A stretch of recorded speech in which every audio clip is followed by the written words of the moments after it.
Heels with Keni Silva, and today we're going to talk about divorce and everything that comes with it with a renowned family law attorney, author, podcast host, Stacy Phillips.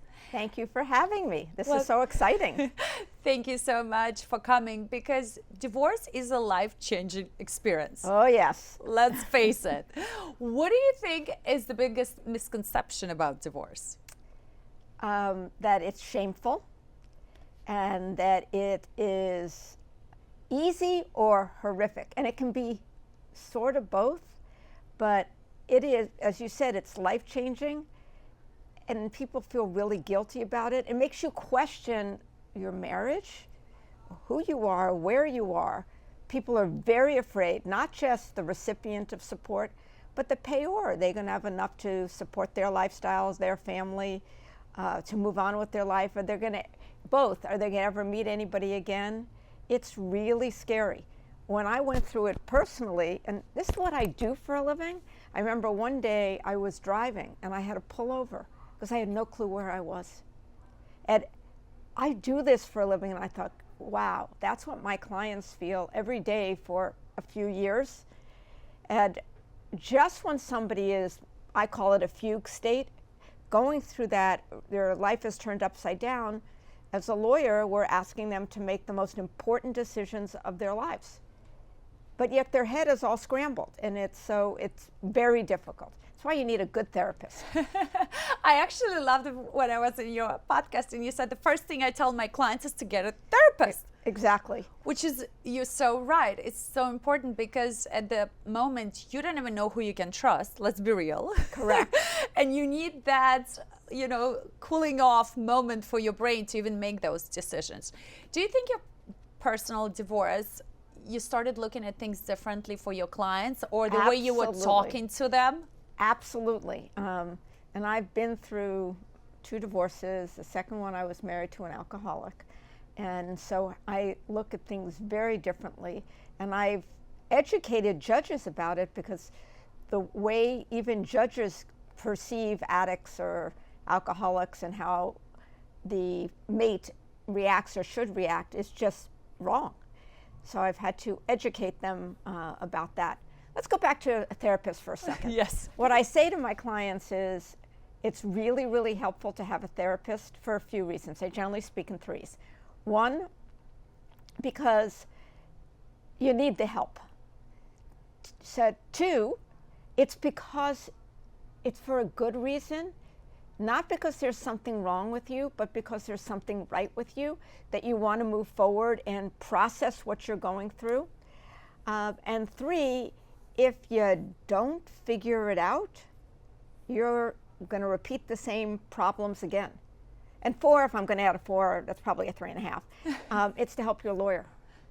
Because you have a place then to talk about things that your therapist, if working in conjunction with your lawyer, can be very helpful. Or you don't spend all your time having those discussions with your lawyer, who is much more expensive and not schooled in how to manage feelings and process feelings in the same way. Now, I've been doing this for over 40 years, so I'm pretty experienced in dealing with people's feelings, but I much prefer to work with a therapist as a team. Some of my colleagues laugh at me because I like to work with therapists, and let me give you a couple reasons why. If a therapist says to a client or to the lawyer, my client is not ready for the financial part of this divorce, stand down. And the lawyer says, I can stand down, but this is the window of opportunity to resolve this case. What do you do? So the therapist and the lawyer and the client need to talk about that and come to a decision. Or the lawyer says, I don't have enough information, we need more information, it's going to take longer. And the therapist says, my client needs to move on, come on, let's get this done. Well, again, they're at crossroads. So if the poor client is stuck in the middle and the therapist is saying one thing and the lawyer is saying another, that poor person is going to have their head explode. So there needs to be a collaboration with the therapist and the lawyer, and either they work it through or the client makes a decision based on the information provided by both of his or her professionals. It's important. And then if you have children, then you want a therapist involved who understands kids, because most people who sit in my office, their primary focus is making sure their kids are okay. Yes, people are very focused on money, but so many people are very concerned about the ramifications of the divorce. And so you want to work with somebody who understands the custody process and how to talk to your kids and how to counsel your client how to talk to the kids so that the kids feel safer and not put in the middle. That's really important. Who do you think ask for help or have more fear during divorce, the man or woman? Generally speaking, the woman is more articulate about it, Okay. but the men absolutely feel it. And in my empirical study, more men have cried in my office than women. Wow. Yes. And it's because the loss of marriage or the loss of money? Like, what goes in their minds? Because I would imagine for men it's so much easier to move forward versus not for necessarily. women. And I've had many male clients who did not want the divorce. And I'll tell you a funny story. I had a client of mine, and I said, in a year, you will be either engaged or married. And he did not want the divorce with his wife. And he looked at me, and he would tell you if he was here today, you're nuts. You have horns. You're crazy. And guess what? A year later, he was getting married, and it was the best thing that ever happened to him. He is still 20-something years later, incredibly happy with his wife. And I've had that discussion with many men. I have not had that discussion with women, because my empirical study is that most men, if they want to, will be remarried within a year. But year or it two. is easy, I feel like, for men Absolutely. to be remarried. That's why for women it's a big fear to be alone. Yes, and if you are the non-earning spouse, whether you're the man Yes. or the woman, women in particular are very, very scared. They also, my empirical study, women who are stopped working to run the home and take care of the Yes. kids, they don't know what to do with their time when they don't have the kids all the time. And I'll counsel them, get a job, get a hobby. Like, I literally can remember one of my clients' faces where she said, I don't know what to do. What do you like to do? Well, I like taking pictures. Take a photography class. She said, I don't know what to do with my time. My job has been taking care of my kids and the family, and she wasn't going to have her kids 100% of the time. So it's a loss of identity. Yeah. I think more for women than men, if I had an empirical study for that. But men are very scared too. They cope with it in a different way, and that's why, in part, they, generally speaking, start dating sooner. If they sort of like being married, they would get remarried again. Widowers generally get remarried if they like being married, because they're comfortable with that structure. Women either run away from a relationship or they want it, but it's much harder for women. It is just much harder. Who makes easy decisions, man or woman? Or let's put it this way, faster? Because I know women tend to change their minds. So Well, I'll tell you a funny story and then I'll answer your question. I had a client who was a very, very successful lawyer, had a very large book of business. And our forensic accountant called me up one day and said, are you sure he's that successful? Are you sure he has that book of business? Because he's acting like a little old grandma. He was, tearing at his soul and couldn't make a decision. Generally, business people make decisions sooner than non-business. And that's why, actually, I wrote a book, because I call it Divorce, It's All About Control, How to Win the Emotional, Psychological, and Legal Wars. Because the business person, more often than not the man, although I've represented many women who were the primary breadwinner and primary custodian of the kids, they are used to making decisions, and they cannot understand why it's not going like this, why aren't decisions are made, this is really simple, these are the assets, these are the liabilities, over and out. And the non-earning spouse, the one who's been out of the business world or has a career but it's not really business, can't do it that way. It takes them much longer. I mean, your implication was that women take longer than men. And we still live in a more traditional society that men still work and women stay home. Not as much as it was when I started practicing. And again, I have represented many women who were the primary breadwinner. And I love that kind of client. But they did not sign up for being the primary breadwinner and basically the primary custodian of the kids, because when they started out, their mate, we're talking about a heterosexual couple, they were both working. And then in these instances, the men's career sort of fell off. They ended up being a couch potato and playing golf or tennis and sitting on the couch. And the women in all of these examples, I'm not just generalizing, but in very specific examples, the women did it all. And then the thought of them paying spousal and child support, whoa, that's not what they signed up for, but our laws are sex blind, and they should be.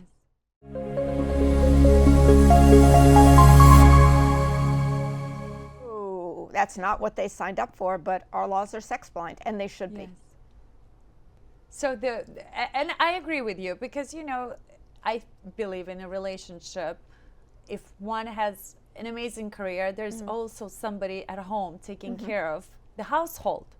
And of course, in the traditional ways, a lot of times, most of the times it's women, but there is also men who puts that safety where women can go and do all these things while, the kids are fed and they go to school, and it should be, equal way. I agree with you. But in California, sets it up that way. That's why we have community property, because the state values staying at home as much as going out. Of course, the person who's out there doesn't value like that at all. I earn the money, this is my money. No, no, no, no. That is not the case. But I've also represented many men who stayed home to raise the children while their wives worked. So I've covered all of them, and same-sex relationships. So, and things have evolved since I started doing this over 40 years ago. It's very different now. Do people ask more for prenuptial agreement these days than before, or not? Interesting you say that, because I just wrote an article about it. I have never done so many prenuptial agreements in my career. I've probably done 10 this year, if not more. And sadly, I am not sure most of these relationships are going to last if I'm watching what happened in the prenup negotiation. I had one client who I thought was a terrific lady, smart, successful, intuitive, and she called off the wedding because she saw the way her intended was treating her in the process, and she didn't like what she saw. And my heart went out to her, but better to know it now than when you have two kids later, and if you choose to stay home or not, and then you're left 5 years later, 10 years later, and you don't have enough to buy a home because there's not enough community property because of the way the prenuptial agreement was drafted. I remember a client I had in a divorce many years ago. She got married, had a prenuptial agreement. What she got out of the prenuptial agreement was a small interest in one of the homes and spousal support. They had a home right on the beach in Malibu. They had a big Brentwood home. They had a lifestyle that was through the roof. And I ended up going to court on an expedited basis to get life insurance on the life of her husband, because if he'd passed away, then her rights to spousal support, other than a probate allowance, which is not much, would go away. And the largest asset she had in the case was her spousal support. And I won my motion, $7 million. Wow. And it was funny. I should have hired you, although my attorney was amazing. And to me, life is not just about money, it's about time. Yes. Time is money, as you know. Yep. I'd rather get out of quickly and start my new beautiful life. Yep. And And look at what you've done. Exactly. It's hard work, but I love it. I'd rather spend every day enjoying what I do. Not that I didn't have it, during my marriage. It was just, I lost the fulfillment, as you said, like you lose yourself as being a wife and a mother. And when it was hard for me it took me 4 years just to come to that decision. I was so scared. I was scared to admit to myself that I wasn't happy of everything I created. Obviously, it was the beautiful life we had. On the outside. On the outside. But if you're not fulfilled in here. Yes. And it was scary to say. It was scary to say to, my ex-husband at the time that I want a divorce. It was the scariest day of my life. And I felt so guilty that I wanted to be happy. Because people would say, he's not beating you. There's no drugs. There's no alcohol. There's no affairs. What are you doing? Why? And my girlfriends will tell me this. Like, what are you, stupid or what? Like, why? You're ruining life of yourself, of your children when you have this. People dream about it. And I would be like, well, I want something more. Like, I want something more for me. Well, 9/11 taught me that we have one life. Yeah. And I don't want to look back and say, I could have, should have, would have. I want to make the life that I want as opposed to the way it looks to the outside world. And kudos to you for going after something for yourself. I think also for me, because I'm raising a daughter, and to me it was important because as a woman, I feel like we are raised in just, conception of, okay, you have to get married, you have to have kids. We're not financially educated when we're young. Nobody tells us, you know what, you don't have to do all these things. You can just have a career and have a child by yourself and that's it. It just, they limit us, and at least it was me who was raised in certain ways. And I want to break that generational pattern of, even my mom was amazingly successful, but I wanted to show but my parents stayed married until I left the house, and I saw them not being happy. And I wanted to teach her and tell her, like, listen, and I told her, I said, when you grow up, you're going to understand me, but I want you to understand, if you're not happy, it doesn't matter if it's a relationship, if it's work, you can walk away and start all over, because that's the most important thing. You're not born to sacrifice your life for other people's happiness. And I believe a happy mother will create a happy, family. You're creating, in my opinion, a better role model for your kids. Yes. And, and of course, after I went through my experience and I learned so many things, the biggest thing that I learned that the reason, women don't want to do the work, let's put it this way, after the divorce, as you said, what I'm going to do with that time. But there is so many, and I didn't know what I wanted to do, but I started learning. I definitely knew I wanted, because I was always journaling, to write my journey and a guide to what I learned and help me out.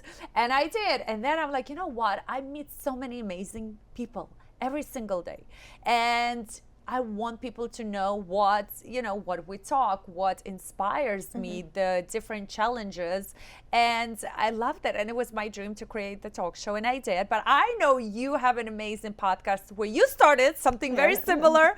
You told me the story, so I want to share that, how that got created. That's how we met. That's how we met. And people think my podcast is going to be all about being a divorce lawyer. As you know, it's not. So I was the first guest talking about divorce, which I was very honored. And because you experienced it as opposed to my controlling that. Because I wanted to have a podcast about women supporting women, and wherever that conversation leads. And that's where our conversation led, because I was supporting you and your journey. And just gabbing, because women do it really well. And when we are left to our own devices, we really do help each other. Yeah. And that was my goal. I love working with women. I always try to work with women, but I also realize, and I don't know, tell me if I'm wrong, that actually women put a lot of judgment on other women. Oh, yeah. More than men, because every time I would say, it's easier for me to work sometimes with men, because it's very black and white. There is no agenda versus other women. They can smile to you in the face and then they backstab you. And I'm like, that's why I love women who support women, because together we're so strong. We start life, we can end life. They don't even realize how much power we have, but there's other women that just compete for no reason. What I was going to say is, sadly, women often interfere with their own relationships by competing with each other. Yeah. When it is better to support each other.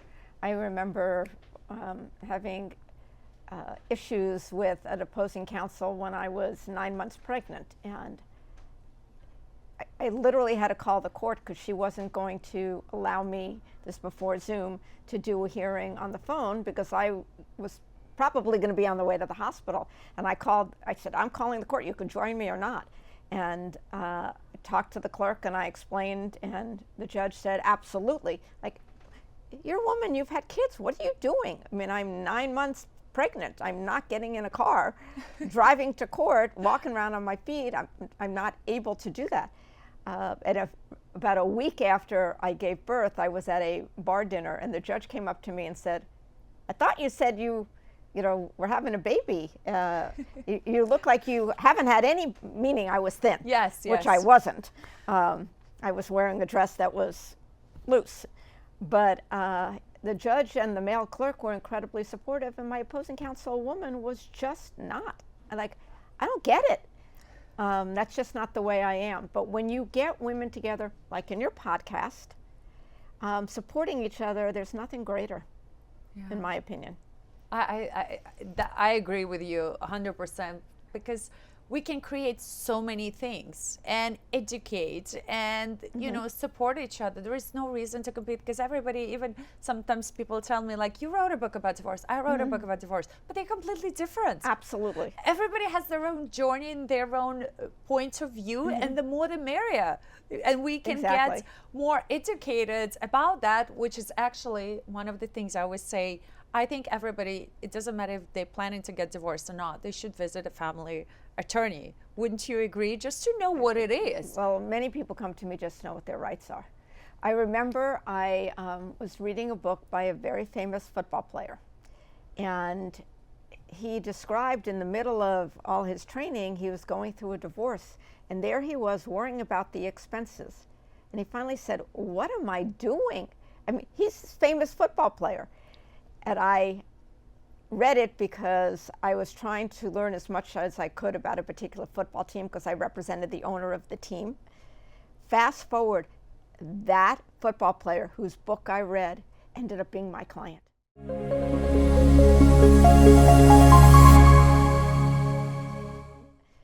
Fast forward, that football player whose book I read ended up being my client. And I told him, you know, the stories of my reading his book, and he was right. Yes, he needed to focus on his divorce, but not micromanaging it, because he had a skill that he needed to go play football and win for the Giants. That was his job. Although I have to tell you, when I represent clients, and I have several now, that sometimes it's really hard to reach them because of what they're doing in their career, and I can't make decisions for them. So I do need them to focus, but they also need to work on their career and do what gives them joy, and they earn money.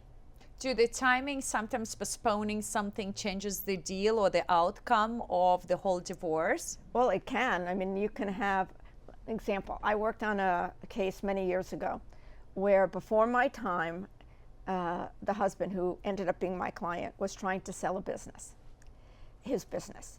And because they were going through a divorce, the purchaser of the business didn't want to do it, didn't want to be entangled with the wife, etc.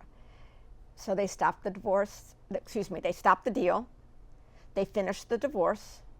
After the divorce was over, the buyer came back and said, okay, I'm interested now, and they closed the deal. And he sold it for the business for a lot of money. So the wife sees what's called a tombstone, you know, those these glass things that show the deal.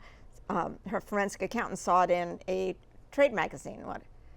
Oh, that's the business that didn't get sold 3 months ago. Now was sold for a lot of money. So she filed in court and said, you know, he hid this, etc. Well, he didn't hide it. Everybody knew that the deal stopped, but the deal then got resurrected. So my client ended up paying her some money, nowhere close to what he got in the deal.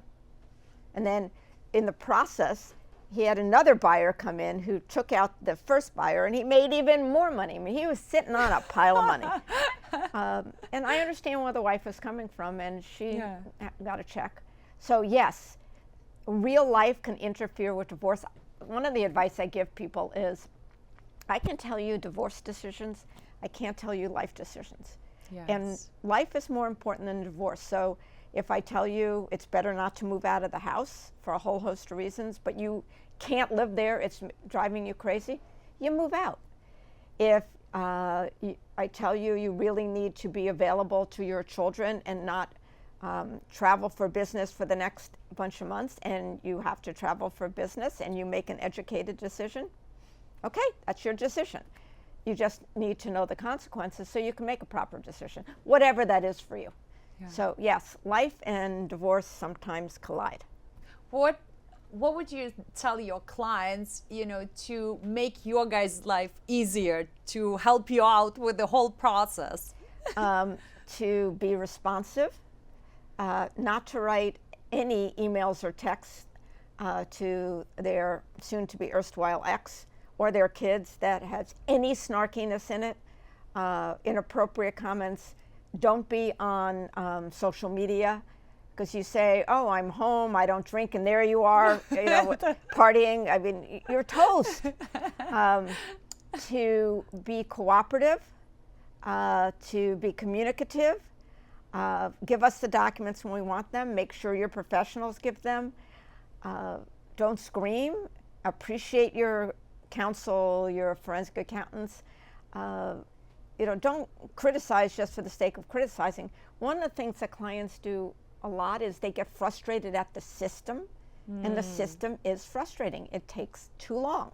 Getting a hearing date now, it should be within a few weeks. It's a few months. That is frustrating. I have a client, her husband cut her off, and they had, in the time he cut her off, he bought 18 new cars, each worth $100,000, and a new house. But he wasn't supporting the wife and the kids for 2.5 years before she came to me. Wow. We filed for support. Our hearing's next year. We filed a month ago. Wow. I mean, it's that long? It is really I mean, difficult. we faced that after pandemic. We Yes. couldn't have anything, but thank God that's why we lived together during divorce, because we just didn't have a mutual agreement about the kids' custody, and we didn't have a hearing to do that, so I can move out. But I thought now it's much easier. No, and it should be, but getting a hearing date. So don't blame us. We didn't create that scenario, and this happens all too often. And one of the things I don't do as well as I would like is managing my clients' feeling when they're criticizing us when it's really the process. And they're right. I mean, I say to clients all the time, you're right. I can only do so much. Yeah. I'm not a miracle worker. I have to work but within I'm the system. so curious about this case. So what does this poor woman has to do for the whole year? Does he give her the money? I'll tell you what happened. Or so we it has to be like an emergency fund or like something. No, and so we sent him our initial filing pleadings and said, just please sign that you've been served so we don't have to track you down. Ignored us. We followed up. Ignored us. We tried to serve him. His assistant said he was out of the country, out of town. Not true. We finally served him a couple days later. Then his lawyer called.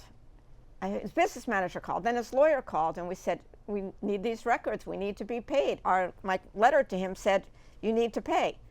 Crickets, crickets, crickets. Finally, after we filed, the opposing counsel said, oh, of course we'll give you records. And oh, by the way, their client had just given our client $50,000. Well, $50,000, God bless, but in their lifestyle was $5 to somebody else. Yeah. And that's not going to do it. And it's very frustrating when we kept writing to opposing counsel. Crickets, crickets, crickets. Don't be non-responsive. If your client is being difficult, tell us. Don't just ignore us. And that's not going to play well when we're in court, if we end up in court, if we don't resolve things, because judges don't like people being non-responsive and starving out their family. And these are your kids. This is your kids. Yeah. I feel like a lot of times, a lot of people don't take kids into consideration. And they're the collateral damage. Yes, exactly. They didn't sign up for this program. Yeah. Their parents can't get it together. Either they are being just in negotiations, like a weapon. Okay, I will give you less or more, depending, especially I noticed with my girlfriends, it's mainly men who never, did anything for them, but suddenly they want to be that dad because it's just, cheaper. But one or two things will happen. And I have another story where I represented a man who was an accountant. and he, counting, before April and October, very, very busy.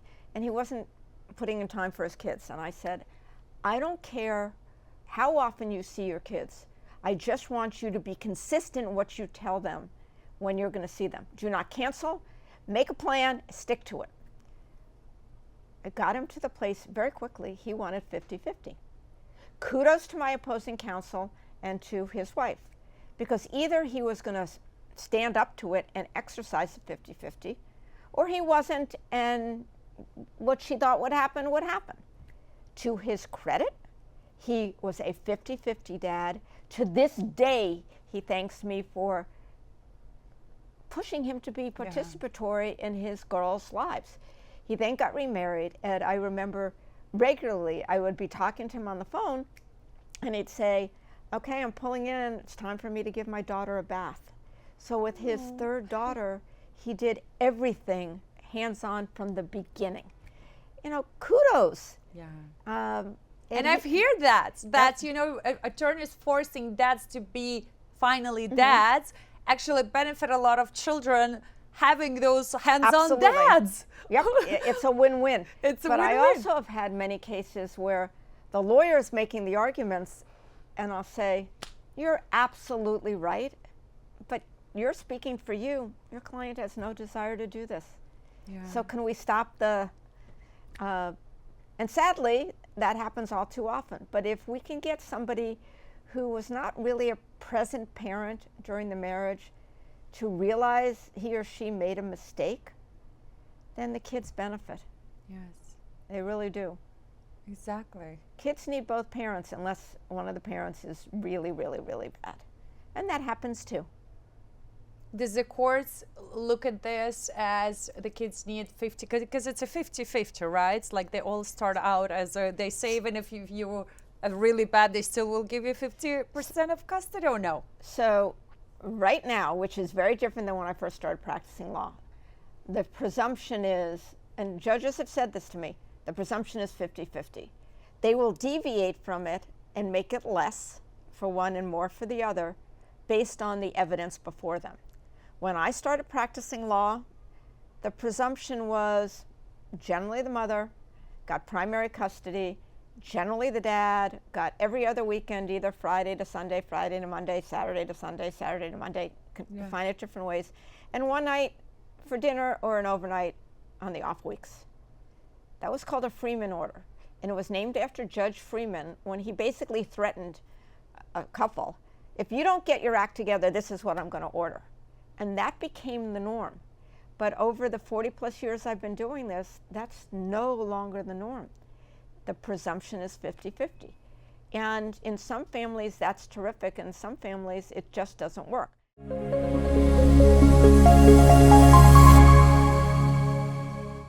in some families, that's terrific. In some families, it just doesn't work.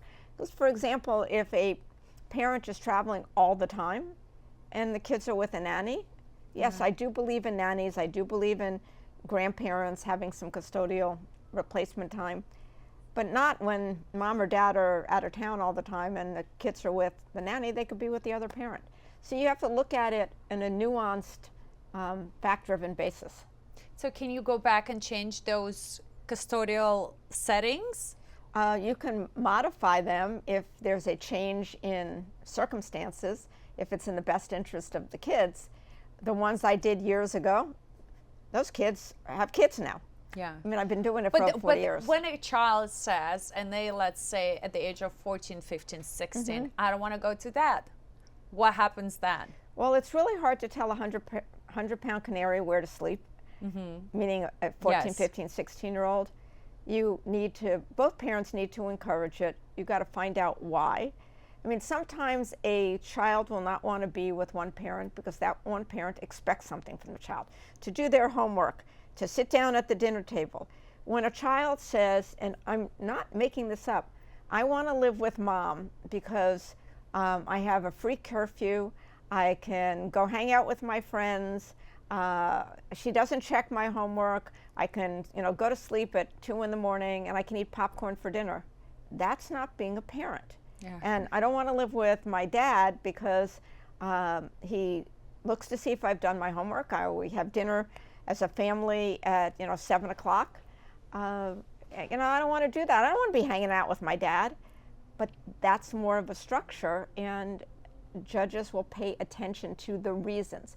Yes, kids at 14, statutorily in California, can weigh in and say what their preference is.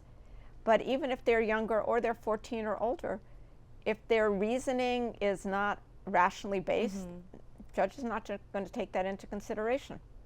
But do they have it, because they can drive in California at the age of 15 and a half, 16. Do they have any rights to say, you know what, I can drive, I don't want to go to that, and that's it, you're not going to force me?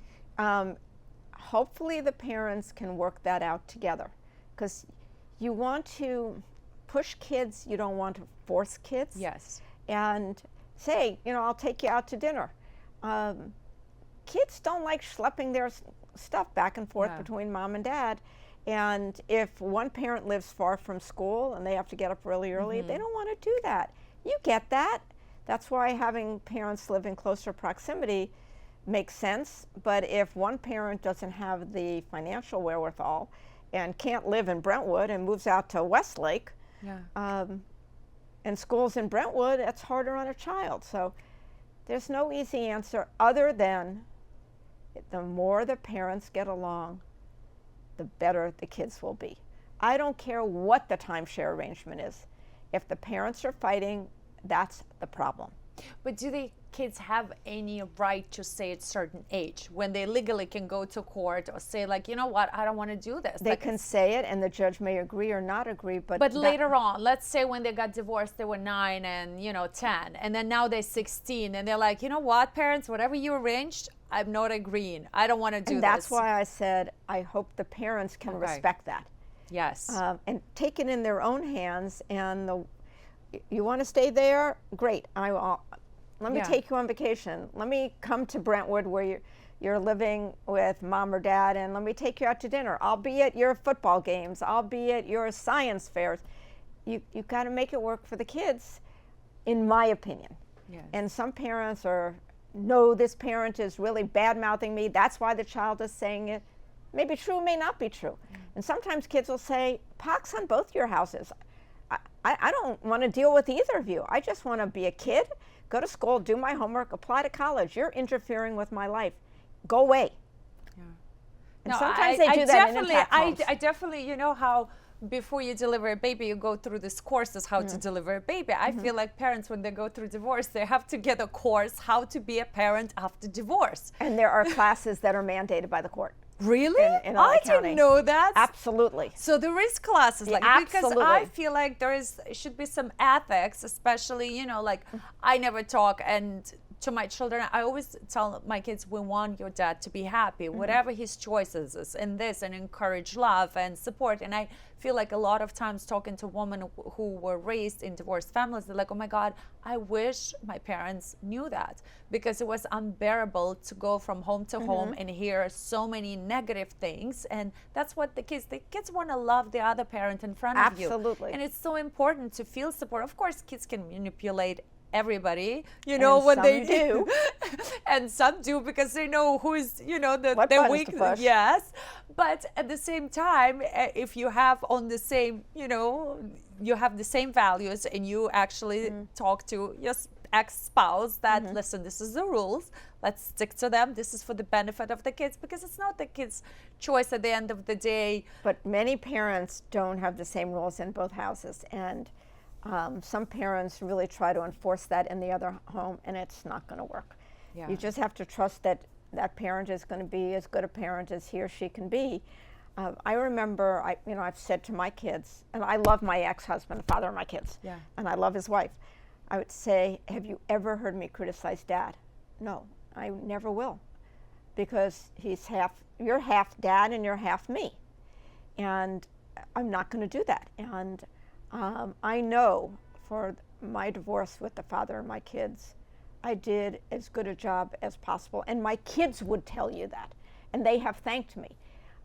And to my former husband's credit, he rose to the occasion. I told him early on what I would do. This is what I do for a living. I know how bad it can be. So I'm going to walk the walk and talk the walk and talk the walk. talk the talk. And you know, he did it as well. But as an example, I remember my daughter was in some competitive, I don't know, soccer game or whatever again for her school. And Dad couldn't come, so we got in the car and said, let's call Daddy. Let's tell him about the game. Too many of my clients won't do that because they don't want to talk to the ex. They think they're giving something away.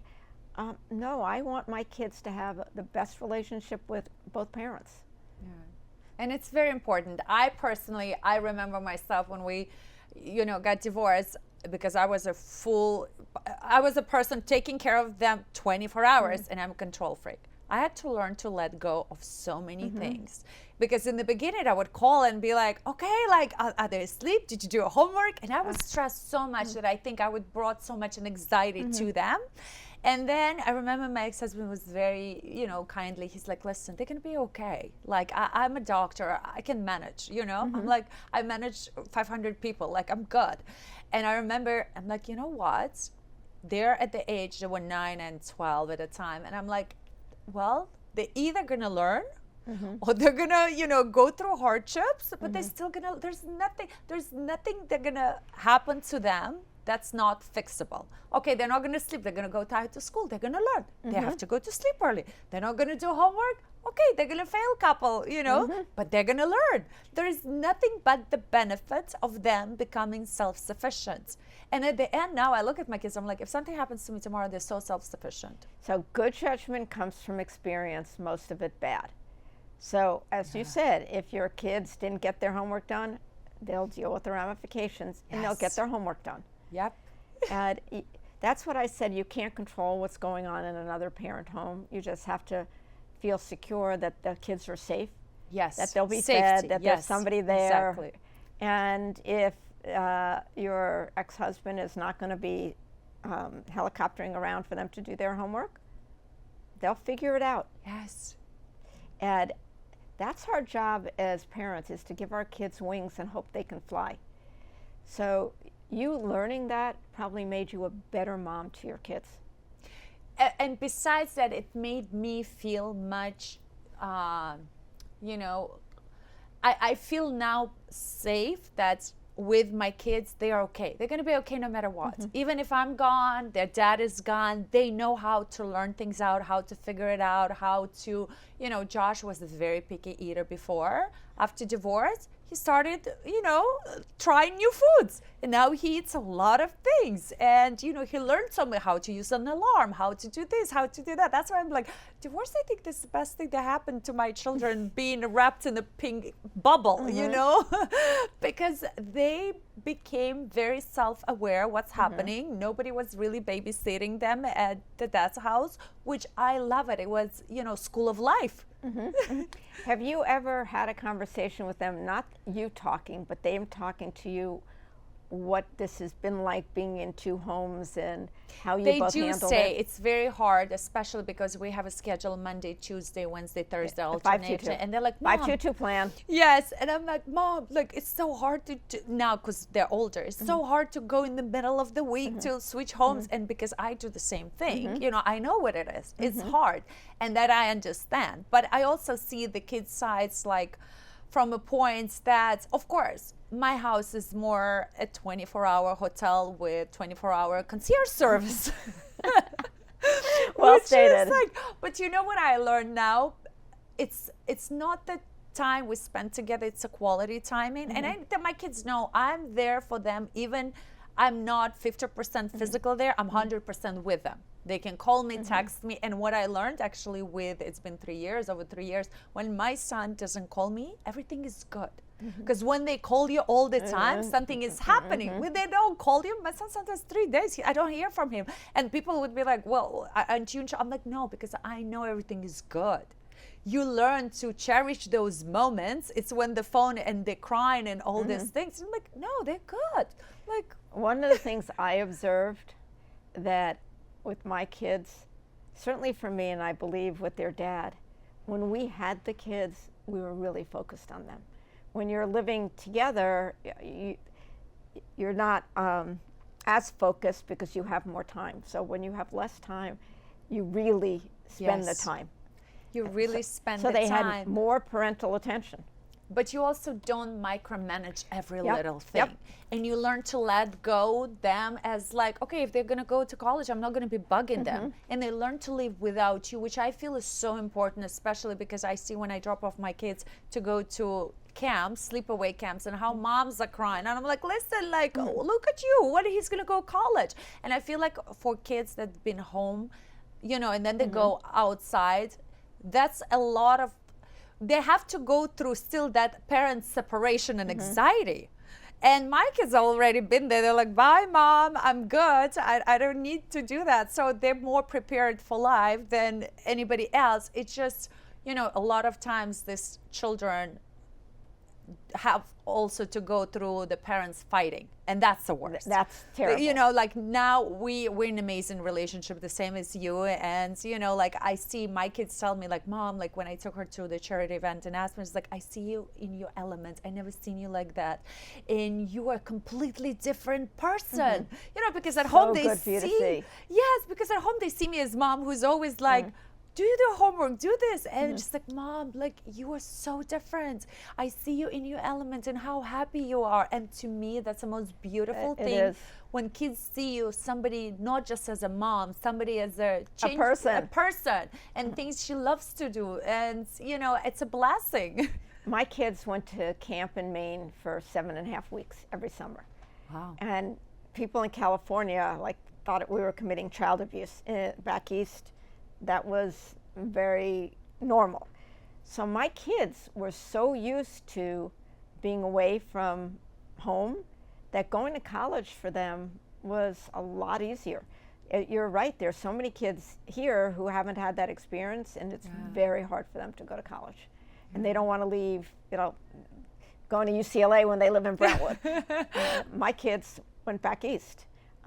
And sadly, my daughter lives in Brooklyn, my son lives in Pittsburgh, because they knew how to fly. I just wish they'd fly home more often. But I just did have my daughter and her boyfriend in my house for a week, so that was really nice.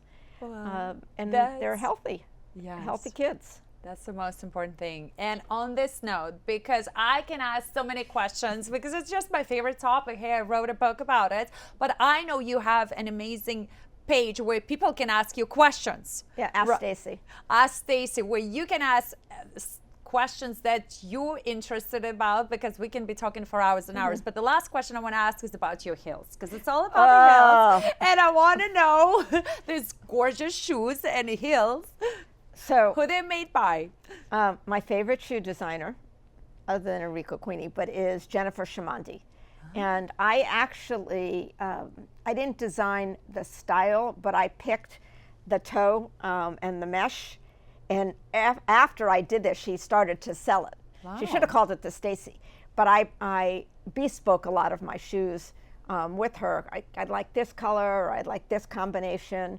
And she's in London, and this year I had the opportunity to go to her, or they call the apartment and the shoe box, where she is creating the shoes and has many of the samples. And I went with several of my girlfriends and my daughter and her boyfriend and my goddaughter. And I thought I owned every single shoe I could possibly want from her. But I found others. And she's a kick-ass woman who has, they're probably now 9-year-old girl twins. She started her business basically at the same time, and she was in the financial world and decided she didn't want to do that anymore. And I love her shoes, and we have a great relationship, so I want to scream to the hills, buy Jennifer Shimandi. I definitely have to check it out, because I didn't even know that designer exists, and now I do, and I love shoes. Yes. And I will definitely check it out. But thank you so much, Stacy, for coming here. And I was like, oh my God, I couldn't wait for this conversation, because it's so dear to my heart, as you know. Thank you. And thank you for everybody who is listening to us.